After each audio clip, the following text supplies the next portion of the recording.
গাইবান্ধার গোবিন্দগঞ্জে পুনরায় রংপুর চিনিকল চালু ও বকেয়া টাকার দাবিতে বিক্ষোভ ও মানববন্ধন করেছে শ্রমিকরা।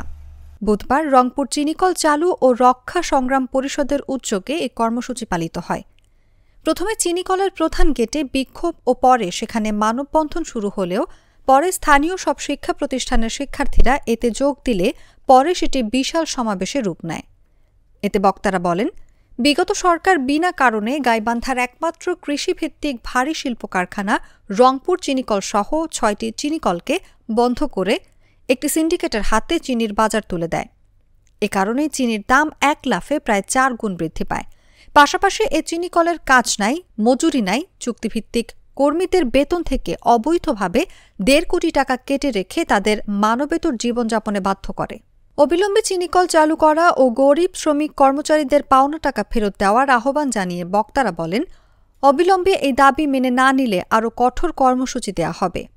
ছাত্রনেতা মোফাজ্জল হোসেনের সঞ্চালনায় মানববন্ধনে শ্রমিক নেতা আবু সুফিয়ান সুজা, বিএনপি নেতা সাখাওয়াত হোসেন সোহেল ও শিক্ষার্থী অর্ণব, ছাত্রনেতা রাহেলা সিদ্দিকা প্রমুখ বক্তব্য রাখেন।